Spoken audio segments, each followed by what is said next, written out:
شاہ صاحب نے اچھی تجویز پیش کی کہ سوالات کو نوٹ کیا جائے اور پھر وہ پوری لسٹ ڈاکٹر صداقت خان صاحب کے سامنے رکھ دی جائے۔ جی میڈم، سوال کیا ہے؟ سر اگر آپ یہ دیکھیں تو جس کو ہم لوگ بڑا اپریشیٹ بھی کرتے ہیں عوام کی سطح پر، لیکن حقیقت میں وہ ہمارے بجٹ پہ بہت بڑا بوجھ نہیں ہے، ایک آئی پی پیز کا اور سر ایک بے نظیر انکم سپورٹ پروگرام، اس میں موجودہ بجٹ میں اس پر 722 ارب روپے رکھے گئے ہیں۔ کیا ان 722 ارب روپے سے بہت ساری انڈسٹریز نہیں لگائی جا سکتی جن سے لوگوں کو روزگار ملے، بجائے کہ لوگوں کو بھکھاری بنایا جائے اور ان کو 15 ہزار روپے دیے جائیں؟ سر اس کے بارے میں آپ کیا کہیں گے؟ ایک تو یہ کہ عام طور پہ تاثر یہ ہے کہ لوگ ٹیکس نہیں دیتے۔ لوگوں کا یہ شکوہ ہے کہ ہم جب جو ٹیکس دیتے ہیں وہ نظر نہیں آتا کہ وہ کہاں خرچ ہو رہا ہے۔ یہ ٹرسٹ ڈیفیسٹ جو ہے اس کو کیسے ہم کور کریں گے؟ اس وقت 44-45% لوگ خط غربت کے نیچے زندگی گزارنے پر مجبور ہیں، اور 6 کروڑ مزید غربت کے شکنجے میں ہیں۔ یہ تقریباً 18 کروڑ تک پہنچ جاتے ہیں، اور شاید کچھ ہی عرصہ بعد 20 کروڑ ہم کراس کر جائیں گے۔ جب 20 کروڑ کی اس کا کوئی شنوائی نہ ہو اس ملک میں، اس کے نظام کو آپ کیسے وہ کر سکتے ہیں، اور اس کی ریفارم کی کیا ہم ذکر کریں گے؟ جو ہمارے باقی معزز اراکین ہیں ان سے میں درخواست کروں گا کہ پن پوائنٹڈلی کوشچن کرے۔ سوال میرا یہ ہے کہ ہم اس چینل پر جا کیوں نہیں رہے، وہ راستہ ہم اڈاپٹ کیوں نہیں کرتے کہ جس میں ہمیں فائدہ ہو، اور ہم ان فضولیات کے لیے جو ہم قرضے لیتے ہیں اور جو آئی ایم ایف کے ہم غلام ہیں، اور نیشنل مانیٹری فنڈ اور فلاں فلاں، یہ ادارے کیسے ہمارے اندر گھس کر اور ہمارے اداروں میں جا کر اور ہمارے اندر اور جو ہے ہمیں قرضوں میں مبتلا کر کے اور ہمیں مجبور کر کے اور پھر ہم جا کر ان کے پیروں میں پڑ کر ان سے مانگتے ہیں، اور پھر یہ تو ضلالت کی وہ انتہا ہے کہ جس کی حد نہیں۔ تو یہ چیز جو ہے یہ کیوں ہے اور اس کی طرف کیوں نہیں آیا جا رہا؟ جی ڈاکٹر صاحب آپ یہ سوال کریں گے؟ تو میرا کچھ سوالات یہ ہیں کہ ہم کیسے ریشنلائز کر سکتے ہیں گیون یہ سارے جو ہمارے چیلنجز ہیں، اپنے ایگزسٹنگ ٹیکس ریجیم کو اور اپنے سبسڈیز کو کیسے ریشنلائز کر سکتے ہیں، اور پھر ہم ان ساری شکنجوں میں رہتے ہوئے اپنے سسٹم کو پھر سے کس طرح ریفارم یا ری فریم کر سکتے ہیں تاکہ ہم وہ جو ایک ریورس جرنی ہے اس کو پھر کہیں فارورڈ طریقے سے لے جا سکیں۔ بے نظیر انکم سپورٹ جو ابھی میں نے آپ کے سامنے گزارشات رکھے تھے اس میں میرا یہ تھا، لیکن میں چونکہ وقت کی اس کی وجہ سے اس کو سکپ کر گیا تھا۔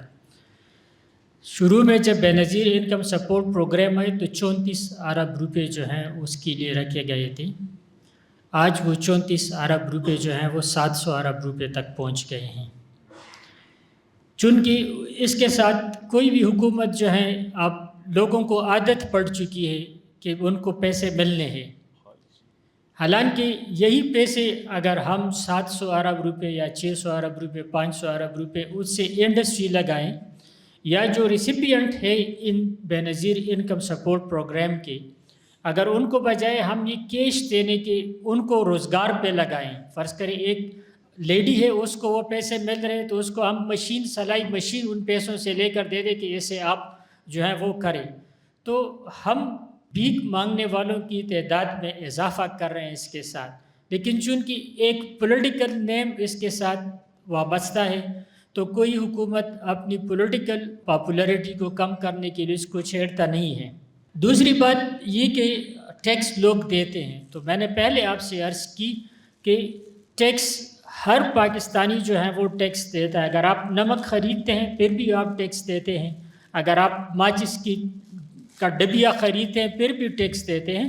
ٹیکس تو ہم دیتے ہیں، لیکن وہ میں نے جس طرح پہلے عرض کیا وہ انڈائریکٹ ٹیکس ہے۔ ضرورت اس امر کی ہے کہ ڈائریکٹ ٹیکس کا جو نیٹ ہے وہ اس کو بڑھایا جائے۔ بہت سارے مالدار لوگ جو ٹیکسیبل ہے ان پہ ٹیکس لاگو ہوتا ہے، لیکن وہ ٹیکس کا نظام ہم نے اتنا کمپلیکیٹڈ بنا رکھا ہوتا ہے کہ لوگ جتنا ٹیکس اس پہ آتا ہے फॉर एग्जांपल 5,000 रुपये इस पर टैक्स आते हैं, वो टैक्स इंस्पेक्टर को दे कि यार मुझसे 7,000 रुपये ले लो, लेकिन मेरा नाम जो है इसमें टैक्स रजिस्टर में न डालो, क्योंकि फिर उसके पीछे एक हैरासमेंट होती है, उसको प्रेशराइज किया जाता है मुख्तलिफ़ तरीक़ों से। तो टैक्स रिफॉर्म्स में आसानियाँ पैदा की जाए, इस तरह की चीज़ें जो है वो ख़त्म की जाए, तब लोग टैक्स देने पे आमादा होंगे। तब लोग टैक्स देने पे आमादा होंगे जब वो देखेंगे कि जो टैक्स मैं दे रहा हूँ वो मेरे बच्चों पे ख़र्च हो रहा है, मेरे ऊपर ख़र्च हो रहा है, मेरे मुल्क में उससे तरक्की हो रही है। अगर वही टैक्स हम अनप्रोडक्टिव चीज़ों, फॉरेन ट्रिप्स और टूर्स और इलाज पे ख़र्च करें, तो फिर वो टैक्स जो है लोगों का एतमाद जो है वो नहीं रहता, वो डेफिसिट होता है, ट्रस्ट डेफिसिट होता है, और लोग फिर टैक्स जो है वो नहीं देना चाहते। IPPs के बारे में, IPPs का तो ये गवर्नमेंट जो है वो मजबूर है कि इनके साथ उस वक्त ये एग्रीमेंट्स किए गए थे जब पाकिस्तान में बिजली की शदीद किल्लत थी।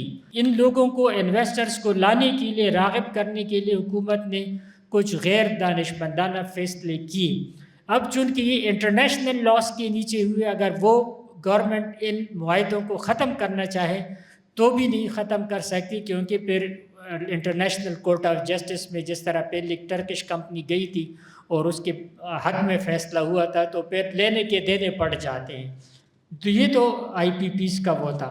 गवर्नेंस, सबसे बड़ा मसला जो है वो गवर्नेंस का है कि हमारा गवर्नेंस जो है वो बहुत ही वीक है।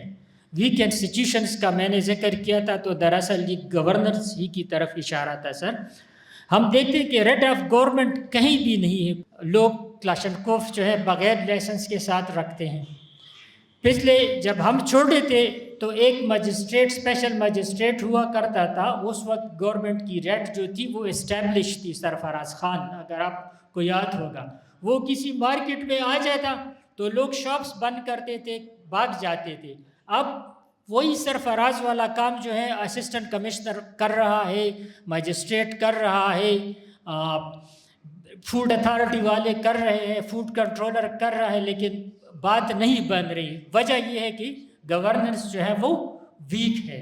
जिस तरह इन्होंने कहा कि जी मैं मुरव्वजा सिस्टम पे एतराज़ की बात है, तो वो मैं पहले ही अर्ज़ कर चुका हूँ कि जिस तरह हमने मिसाकी जमहूरियत किया था, तो ये डर इस्माइल ख़ान से बस जो है वो इस्लामाबाद की तरफ तब चलेगी जब हम मिसाकी मईशत जो है वो करेंगे। जब तक मिसाकी मईशत नहीं करेंगे, अपनी पॉलिसीज़ को लॉन्ग टर्म नहीं बनाएंगे, उनमें तसलसल नहीं होगी, ये गाड़ी इस्लामाबाद की तरफ नहीं जाएगी, कभी लंडी कोतल की तरफ चलेगी, कभी कुवाट और कभी डे खान की तरफ चलेगी। इस्लामी माशी निज़ाम की बात की, इस्लाम के का जो कानूनी निज़ाम है उस पर तो हमने बहुत ही मेहनत की है, उसको बहुत ज़्यादा एलेबोरेट किया है। इकोनॉमिक सिस्टम ऑफ इस्लाम पे इतना काम नहीं हुआ है जितना होना चाहिए। ज़्यादा से ज़्यादा हमने ये किया है कि उसको जो है वो प्रोसेस को चेंज किया है। एंड रिज़ल्ट वही होता है जो कन्वेंशनल बैंकिंग में होता है। इस पे हम टीवी पे एक प्रोग्राम कर रहे थे और उसमें खैबर बैंक का जो शरिया एडवाइज़र है वो भी था। तो मैंने उससे कहा कि आप किस तरह इसको इस्लामी निज़ाम कहते हैं, मुझे तो ये सही इस्लामी निज़ाम नज़र नहीं आ रहा है। आप कन्वेंशनल बैंक से जाके एक ऑटो फाइनेंस कर ले, गाड़ी को ख़रीद ले, एंड पे आपने अगर 25 लाख की गाड़ी ली है और एंड पे आपने 30 लाख बैंक को देने हैं, तो अगर वही गाड़ी आपसे भी ख़रीद ली जाए इस्लामिक मोड ऑफ फाइनेंस के तक, तब भी आपको शायद 30 लाख से कुछ ज़्यादा देंगे। तो वही जो मरकज़ी बैंक है या स्टेट बैंक है उसके रूल्स होते हैं। तो उसने कहा नहीं जी हमारा प्रोसेस मुख्तलिफ है। उसने कहा जी आप मुर्गी को ऐसे ही ज़बह करें वो हो जाते, लेकिन हलाल नहीं होता जब तक आपने इस पर तकबीर नहीं पढ़ी। तो जब मैंने कहा चलो बस ठीक है, फिर आप तकबीर उस पर पढ़ें, ठीक है ना। तो ये प्रोसेस, इस पर काम करने की ज़रूरत है कि इस पर काम किया जाए। और वैसे भी अब तो पार्लियामेंट ने लॉ पास किए कि 2027 तक पूरा सिस्टम जो है वो इस्लामी होगा। अब पता नहीं कितना काम या उसमें जो पेशरफ्त हुई है। और सर ने सोने की बात की, नेचुरल रिसोर्सेज को एक्सप्लोर करने के लिए मेरा ख़ुद ये है कि जब तक हमारे पास इतने पैसे ना हो, हमारे पास इतना टेक्निकल नो हाउ ना हो, टेक्नोलॉजिकली हम इतने एडवांस ना हो कि इन नेचुरल रिसोर्सेज को सही तरीके से एक्सप्लॉइट करें, उनको यूटिलाइज़ करें, तब तक इनको हाथ ही नहीं लगानी चाहिए। अदरवाइज़ कांगों की तरह सिर्फ एंड ऑफ द डे जो है, जो फॉरेनर्स आते हैं, कंपनी आती है, वो चाइनीज़ गवर्नमेंट की हो, अमेरिकन हो या कोई और हो, सोना वो ले जाएंगे और आखिर में सिर्फ खड्डे हैं वो रह जाएंगे, फिर उनको हम भरेंगे। तो मेरे ख्याल में ये है कि जब तक हमारे पास इतना नॉलेज ना हो, इल्म ना हो, इतने पैसे ना हो, इतनी टेक्निकल नो हाउ ना हो, टेक्नोलॉजी हमारे पास इतनी एडवांस ना हो, तो अल्लाह ताला ने पाकिस्तान को बहुत ज़्यादा नेचुरल रिसोर्सेज दी है, उनको हाथ भी नहीं लगाना चाहिए, क्योंकि ये जो हमारी नेक्स्ट जनरेशन है उनकी अमानत है, और उस अमानत को उनके सपुर्द करनी चाहिए कि वो फिर उसको अपनी लिए एक्सप्लोर करें। दूसरी बात ये है कि कौन सा रास्ता इख्तियार किया जाए कि हमारे मसाइल हल हो। हमेशा हमारी पार्लियामेंट जो होती है वो हैंग पार्लियामेंट होती है, किसी भी पॉलिटिकल पार्टी को जो है वो अक्सरियत नहीं मिलती, एज ए रिज़ल्ट वो मखलूत हुकूमत बनाते हैं और फिर अपने पार्टनर्स को खुश करने के लिए इस तरह के मुख्तलिफ़ प्रोग्राम्स जो हैं वो चलाते हैं, फ़ैसला जो है वो उनसे मशवरे से करते हैं, तो तभी जो है वो हमारे मसाइल जो हैं वो बढ़ते जाते हैं। अगर ये चीज़ ना हो तो शायद फिर हमारे कुछ मसाइल जो है वो हल हो। हम देखते हैं कि बजट हमने 5 जून को पेश करना था, अभी तक बजट पेश नहीं हो सका क्योंकि पीपल्स पार्टी के साथ हुकूमत की मुज़ाकरात चल रहे थे, उनको कुछ चीज़ों पे राज़ी किया जा रहा था। कल भी प्रेसिडेंट के साथ और बिलावल के साथ प्राइम मिनिस्टर की मुलाकात हुई है। अगर आप उस पे ले लें तो कल हमारा चीफ मिनिस्टर जो है वो मौलाना फजल रहमान साहब के पास गया है बजट पास करने के लिए, वो हिमायत मांगने के लिए। तो जब तक इस तरह की चीज़ें हों तो ये मसाइल हमारे हल नहीं हो सकते, और जब तक हम अपने इदारों पे जो है वो एतमाद न करें, अपने इदारों को जो है वो मजबूत न बनाएं। Thank you.